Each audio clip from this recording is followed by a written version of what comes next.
ദൈവനാമത്തിന് മഹത്വം ഉണ്ടാകട്ടെ. യിരെമ്യാ പ്രവാചകന്റെ പുസ്തകം 6-ാം അധ്യായം 1 മുതൽ 5-ാം വാക്യം വരെയാണ് നമ്മൾ നോക്കുന്നത്. യിരെമ്യാ പ്രവാചകന്റെ പുസ്തകത്തിൽ നാം കാണുന്നത് തെക്കേ രാജ്യമായ യഹൂദയോട് 40 വർഷങ്ങളോളം യിരെമ്യാ പ്രവാചകൻ പ്രവചിക്കുന്നതാണ്. പ്രവാചകൻ ഈ ജനത്തോട് അവർ മാനസാന്തരപ്പെടുന്നില്ലെങ്കിൽ ന്യായവിധി അവർക്ക് വരുമെന്നാണ് മുന്നറിയിപ്പ് നൽകുന്നത്. 1-ാം അധ്യായം മുതൽ 6-ാം അധ്യായം വരെ പ്രവാചകൻ ഇവരോട് മുന്നറിയിപ്പ് നൽകുകയാണ്. 1-ാം വാക്യത്തിൽ 6-ാം അധ്യായം 1-ാം വാക്യത്തിൽ, ബെന്യാമീൻ മക്കളെ, യെരുശലേമിൻ്റെ നടുവിൽ നിന്ന് ഓടിപ്പോകുവീൻ, തെക്കോവയിൽ കാഹളം ഊതുവീൻ, ബേത് ഹക്കേറേമിൽ ഒരു തീക്കുറി ഉയർത്തുവീൻ, വടക്ക് നിന്ന് അനർത്ഥവും മഹാനാശവും കാണായി വരുന്നു. യിരെമ്യാ പ്രവാചകൻ ഇവിടെ കാണുന്നത് ബാബേലിലെ സൈന്യം യഹൂദയുടെ തലസ്ഥാനമായ മനോഹരമായ യെരുശലേമിൻ്റെ നേരെ വരുന്നതാണ്.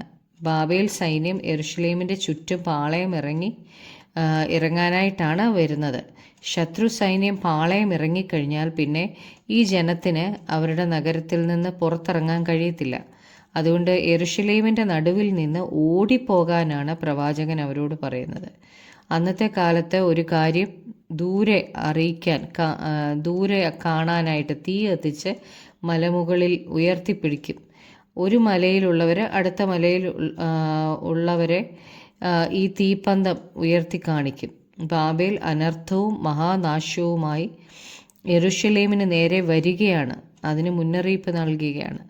2-3 വാക്യങ്ങൾ വായിക്കുമ്പം, സുന്ദരിയും സുഖഭോഗിനിയുമായ സിയോൻ പുത്രിയെ ഞാൻ മുടിച്ചു കളയും. അവളുടെ അടുക്കൽ ഇടയന്മാർ ആട്ടിൻ കൂട്ടങ്ങളോടുകൂടെ വരും.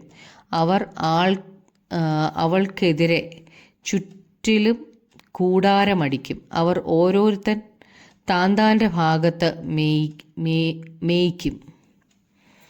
യഹൂദ തന്നെ കാണുന്നത് സുന്ദരിയും സുഖഭോഗിനിയുമായിട്ടാണ്. എന്നാൽ ഈ ജനത്തിന് അവരെക്കുറിച്ച് എങ്ങനെ തോന്നിയാലും ശത്രുവിൻ്റെ നേരെ നിൽക്കുവാൻ അവർക്ക് ശക്തിയില്ല.